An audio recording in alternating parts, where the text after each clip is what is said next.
trying to pull him up here. Dr. Mike, I'm going to spotlight you.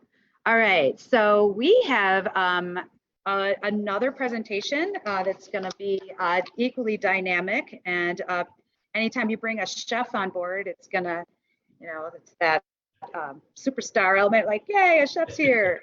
But he's a cardiologist as well. I'm going to read just I'm going to read a quick bio and then let him get into his presentation. So Professor Michael Fenster, MD, is better known as Chef Dr. Mike. He's one of a handful of physicians worldwide to hold both culinary and medical degrees, and is the only interventional cardiologist and professional chef to do so. He is also the only cardiologist with joint academic appointments in both the medical and culinary arts. Through his Culinary Medicine University courses, speaking events, articles, books, personal outreach, and television and other media appearances, Chef Dr. Mike empowers people to take control of their health, wellness, and happiness through a positive relationship with food. His mission is to help each of us re-engage, reforge, and reconnect our personal relationship with the food we eat. In the quality of our own food experiences lie the keys to our own health, wellness, and happiness. Dr. Mike is an adjunct professor of culinary medicine at the Kansas Health Science Center and is on the faculty of the Missoula College Culinary Arts Program at the University of Montana and the College of Health School of Public Health at the University of Montana. He's the editor-in-chief, Culinary Medicine section of the Journal of Integrated Healthcare. So Dr. Mike, thank you for being here. I'm gonna let you take it away. Thank you so much, Marla. Can you hear me okay? Absolutely. Okay. So if you can start sharing your slides, it's gonna. Yeah, if somebody could, let's see. Oh, let me see if I can share my screen here. There we go. And let me know if you can see that.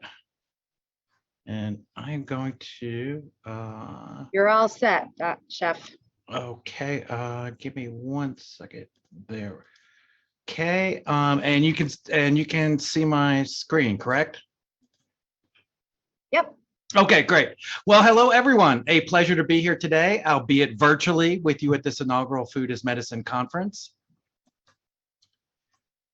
I'd like to start the program this morning by inviting you to join me on a journey. It is an exploration, a tale as simple and straightforward on its surface as the story of our food and us. In 1825, 2 months before his death, Jean Althème Brelat Savarin wrote in his posthumously published best-selling book, The Physiology of Taste, or Meditations on Transcendental Gastronomy, "Tell me what you eat, and I will tell you who you are." It is a beautifully succinct and powerful formula to decipher the mystery between what we eat, our health, and our happiness. It is, of course, so direct and simple that it has served as a compass star for the science of nutrition. The science of nutrition ostensibly launched just over 100 years after The Physiology of Taste was published with the discovery of vital amines, or vitamins as we know them today, by Dr. Casimir Funk in 1912. Within just 50 years, the majority of deficiency diseases associated with vitamin-poor diets had been identified and in many cases eradicated around the globe.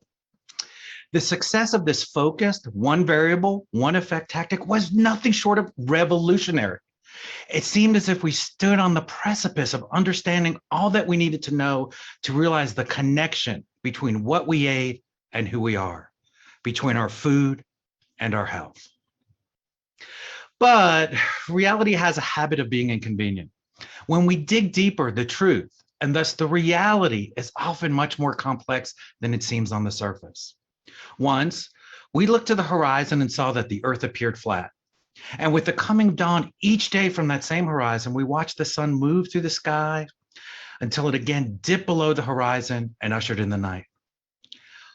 All that we saw and all that we experienced made sense when viewing our world as a little flat island that stood in the center of a universe that revolved around us. Except, as we now know, that was never the case. The Earth is a planetary sphere, just one of several that spins like a top as it circles a rather average star in the outer portions of the Milky Way. The relationships that govern the universe, from the largest heavenly bodies to the very fabric of reality, are complicated. In just such a way, we humans in our relationships, particularly those that surround food, are also complicated. This universe that you experience as it experiences you is a collection of events that we refer to as our lives. Every so often, we engage particular events that, as a storm appearing to a ship at sea, cause us to change our course. I'd like to share just such a happenstance with you, something that changed my trajectory some years ago. I was on call in a rather prestigious hospital in the Pacific Northwest on a Friday evening. The hospital was located in a pretty hip city, known for its cutting-edge cuisine and a long tradition of fantastic local product, including delicious and fresh seafood. At 2 a.m., I get a phone call from the emergency room physician. Hey, Mike, I got a young lady down here with classic chest pain, and the ECG is a little bit abnormal. I was wondering if you wouldn't mind taking a look at it because she's only 24 years old, and it's probably nothing, but it's definitely a little bit worrisome. I took a look at the ECG and called him back. Yeah, I agree. Statistically, given her age, it's a near zero probability, and ECG is not 100% definitive, but it sounds like she's got classic chest pain that's not getting better. And if it wasn't for her age, we'd already have her in a cath lab. Let's just take her down there and be sure. And if it's nothing cardiac, we can all sleep a little easier. The next morning, as I was doing rounds, I stopped by the room to chat since we'd have put a stent in her diagonal artery for an acute myocardial infarction. At 24, she had a heart attack and would be on medications and suffer the sequelae of this for the rest of her life. We started to talk about her risk factors and the choices she had made. She didn't smoke or do drugs and didn't have a significant family history. However, she was morbidly obese and clearly had that type 2 diabetes precursor, metabolic syndrome. We spoke for about 45 minutes regarding her dietary choices. She broke down and actually cried several times, saying she wanted to eat better, tried to eat better, but it's all so confusing. And since in her mind, there wasn't any clear consensus on what or how to eat, she confessed that she did the easiest thing possible. She ate fast food, went to drive-thrus, snacked at home on junk food, and things pre-prepared because it was easy and often cheap. As I'd been there a bit, I managed to be present for a lunchtime delivery. And what did the hospital send in? What kind of message, what kind of instruction, what kind of example were we going to impart upon her? After all, when she leaves the hospital, what she will remember is that after her heart attack, this is what the experts gave her to eat. Some deli turkey and American processed cheese-like food substance on white bread. Piled high on the plate next to the sandwich were a number of condiments in little squeegee packets. The ubiquitous green jello was actually on her tray. The final component was a salad. It consisted of iceberg lettuce and cherry tomatoes that had clearly never seen a ray of sunshine. They were so hard you could have played ping pong with them. This was, by obvious design, to be topped off with the processed omega-6 rich vegetable oil loaded with artificial preservatives, flavors, and other bits. As I looked at that, I thought to myself, my God, what have we done? To understand where we are, as George Santayana advised, we must understand where we began. And where we began as human beings is arguably with our first meal. As social primates, the ritual food has become as interwoven in our DNA as our blood type. This occurred the moment the first chefs crafted the first Macedon burgers, and we all gathered around the fire to listen to the first stories. There, under the deep velvet night of the African savanna sky, we felt the warmth and protection of fire and fellowship and food, and snug with our full bellies, there was no going back. For the human species, eating is an all-encompassing food experience. Sharing the food experience is social currency and mating ritual. Eating is fun. Eating is about pleasure. Eating is play. We are the only species on the planet that takes the time to prepare and cook our food. As Homo sapiens sapiens, we live to eat. Now, I'd like you to recall a moment when you were forced to eat something because you were told it was good for you. Maybe it was broccoli or Brussels sprouts and your mom told you you had to eat your veg. Maybe it was endless bowls of plain white rice as part of an elimination diet. Whatever it was, think about how you felt when you had to eat specifically for purpose. It became work. And although I'm not a gambling man, I bet the whole experience was less than pleasant. This is how we dictate to people to eat for health and wellness. We admonish them they must eat to live. But chefs are keen to an obvious something that has escaped those of us wearing scientific blinders. Most people don't consider eating an act of work, never have, never will. There is a consequence to the physiology and biology of our food experience being processed in the same areas of the brain as sex. A pizza Napolitano made with organic wheat, fresh buffalo mozzarella from grass-fed cattle, heirloom organic tomatoes just harvested from their sun-drenched vines, and topped with verdant basil from our own windowsill garden. These are the real ingredients we and our gut microbiome have evolved over millennia to thrive upon. So how'd we lose our way? To answer that, let us rejoin our quest several hundred thousands of years later in our own modern times. Following World War II, the industrial production of foodstuffs led to fundamental changes in our food and food pathways. These influences manifested in the cultural zeitgeist of the times, from which the principles of McDonaldization, efficiency, calculability, predictability, and control arose, and from which we are still bearing scars and repercussions. One of these fundamental food pathway changes came at the end of the war with a surplus of munitions and manufacturing still geared towards such production. Subsequently, a use for these nitrogen and phosphorus-based compounds as chemical fertilizers was introduced. Industrial and particularly monocrop agriculture became widespread and secured a foothold with government support in the form of incentives and subsidies that still exist today. The practice became entrenched worldwide when Norman Borlaug launched the Green Revolution in the 1960s, a revolution that was as much about defeating communism as it was about feeding anyone. Chemicals in the form of fertilizers and pesticides became the new faith. They replaced established schemas that worked in concert with natural ecosystems. These are actions that echo today in the aisles of every supermarket and on the shelves of every pantry. At the same time, crop agriculture was undergoing its transformation, animal husbandry became animal science. Easy access to things like manufactured vitamin D and antibiotics, which also speed up the animal's growth rate, made it feasible and profitable for the first time in history to concentrate animals inside and confine them there all year long. In 2011, the U.S. Food and Drug Administration reported that 80% of all antibiotics used in the United States every year go to America's livestock and poultry. Of that 80%, the FDA reported, over 90% is given to animals that are not sick. Up to 75% of the treated animals pass active drug into their feces and urine, entering the environment in full force and effect.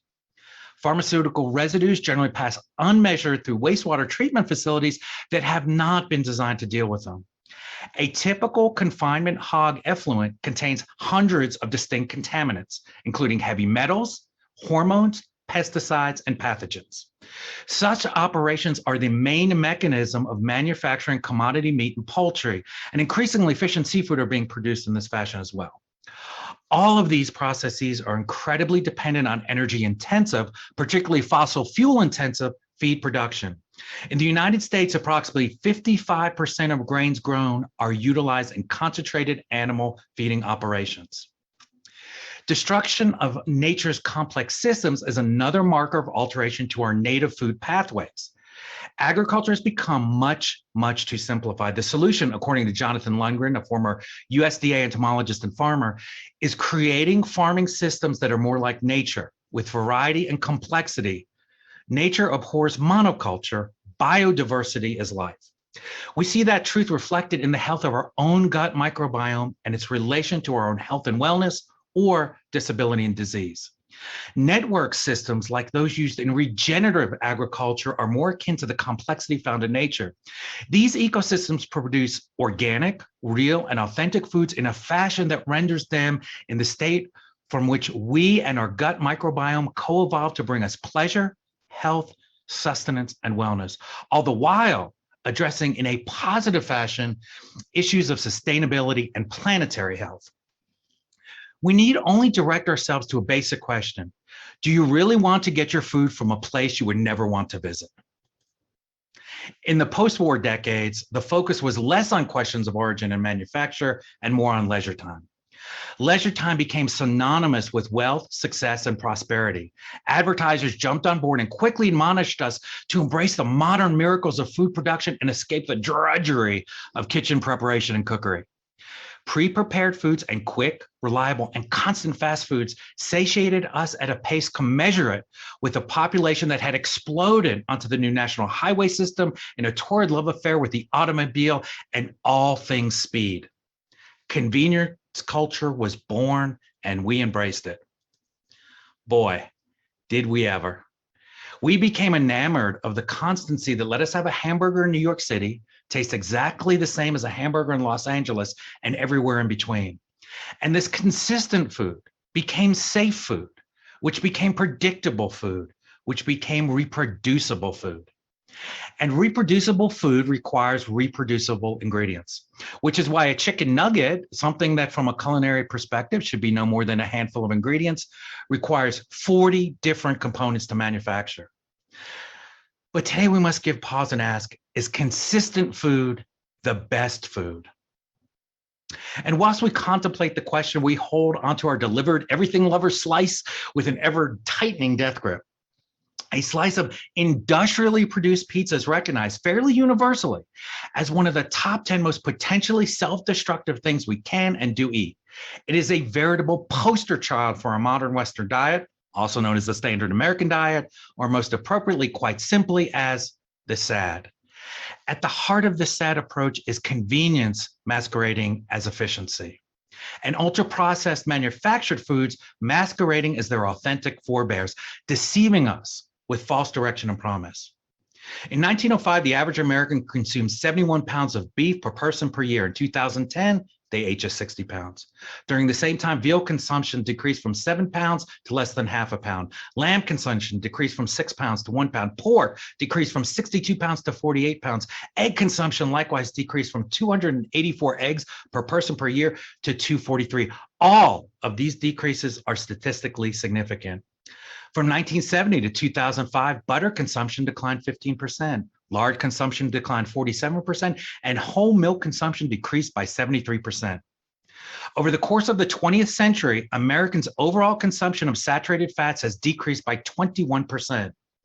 Conversely, the consumption of vegetable fats has more than doubled in the 100 years from 1909 to 2009, increasing from 36 pounds to 80 pounds, and by 63% alone from 1970 to 2000.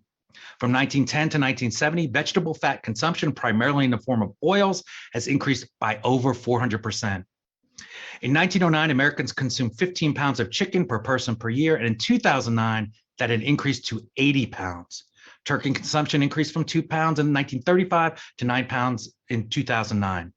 From 1910 to 1999, per capita consumption of fish rose from 11.2 to 15.3 pounds per person.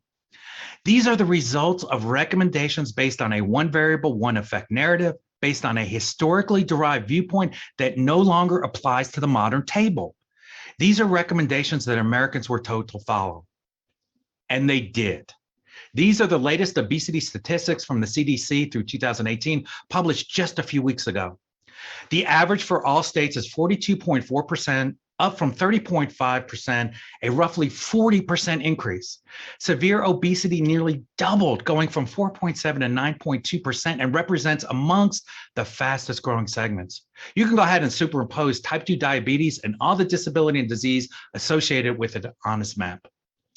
The singular truth is that not one of the 195 countries on this planet that is seeing this rise in obesity and type 2 diabetes has been able to reverse it. And they all have one thing in common: ever increasing consumption of ultra-processed foods. From age 5, yes, 5 onwards, the majority of the US diet consists of ultra-processed food. It now makes up almost 70% of the energy we consume each day, and 15% of that comes from added sweeteners alone. 4 of the 5 leading causes of US deaths are chronic disease. These chronic diseases can be prevented and significantly addressed by lifestyle changes like diet. Diets that abound with flavor and texture and deliciousness of real wholesome food. It is clear that the consumption of real foods that have fueled our rise as a dominant species on the planet are not the cause of our current condition. A single can of soda a day increases your risk of cardiovascular disease by approximately 30%. The average American now drinks over 50 gallons of soda per year. Over the past 3 decades, the consumption of high fructose corn syrup has increased by 10,000%. You heard that right, 10,000%. As Dr. Mazafarian of Tufts University notes, the evidence linking chronic disability and disease now strongly points to these ultra-processed foods. Research published in 2020 suggests that diets high in ultra-processed foods contribute to accelerated physiologic aging at the cellular level, as evidenced by shorter telomere length. The evidence is also clear that these ultra-processed foods alter in a negative way our symbiotic organ, our gut microbiome. Ultra-processed foods are unique. They are constructed to be hyperpalatable and addictive. They are designed for profit and long shelf life. Their characteristic ingredients are either food-like substances of no or rare culinary use, or else classes of additives whose function is to disguise the use and flavor of such substances and make them resemble the real foods which they aim to replace. The NOVA classification, developed over a decade ago at the University of Sao Paulo in Brazil, sheds a light on the dilemma. Here, an authentic pizza napolitano that we described earlier is a group 3 food. The aforementioned industrial pizza is a group 4 or ultra-processed food. When a pizza is no longer a pizza, we must make a shift. The solution is not easy, but it is not complicated beyond our reach. It requires that we examine ourselves, our ecosystem within a larger ecosystem of nature. We are all well aware of the concept of survival of the fittest, of competition for survival in the wild.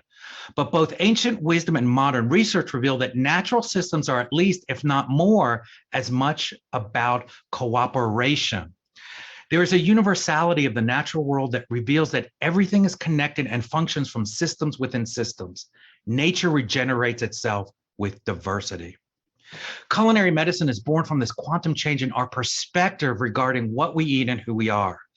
Culinary medicine, as we define it and teach it at the University of Montana, is the multidisciplinary application of evidence-based decision-making in the selection of ingredients and techniques used in preparing foodstuffs with a goal of achieving and maintaining health and wellness through an optimized food experience. The goal of culinary medicine is to change our individual relationship to the food experience. The goal of culinary medicine is to empower the individual to positively reestablish, reconnect, and reforge their relationship to their food experience, because this food relationship, from the moment we bond with our mothers over breast or bottle, is a cornerstone for all the other relationships in our lives. The point of this is to emphasize the power of our positive connections. When we equate people to machines, we quickly lose our way. People are not cars. Food is not fuel. People are part of nature, and nature is a complex, dynamic system in which plants, animals, and fungi are all connected. Within this system, we can find both pleasure and healing, health and happiness. And in the end, is this not the answer we seek? So we come back to our original query and update it for our contemporary times. Tell me, how much ultra-processed food do you eat? And for each ingredient you choose, how is it bred? What was it fed? Where was it led? And even with that information, I still cannot tell you who you are. For that unique being is composed not only of the above interrogatories, but also the how, why, where, when, and with whom you eat. It is all those aspects of your food experience that defines who you are. But what I can tell you from those answers is a pretty good idea of your health risk. And I think that's a damn fine place to start.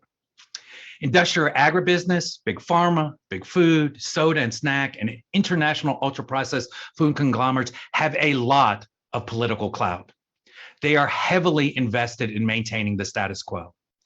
They relegated Professor John Yudkin to a closet of ignominy, quite literally a closet at the end of his career. But unlike the professor who had to wait on history to validate his observations and conclusions, we have a moment through collaboration and cooperation at events and conferences like this to create our own positive healing network. Colleagues, friends, today I've had the great honor to share with you some small, tasty bits regarding our practice of culinary medicine, its source, how we assemble it, and why we serve it as we do. But this is a conference about food as medicine. Food is a powerful healing experience, as all true, real, and authentic foods are. But if we only use food as a therapeutic spear, we miss an opportunity. We run the risk of disconnecting ourselves even further from our food, from our very roots. We run the risk of not awakening to the undeniable truth that all life, our life, is connected. We miss the opportunity to repair our broken covenant with this good earth. So I invite you to join me at the Culinary Medicine table. It is a feast far richer than you can possibly imagine. Thank you so much for your attention.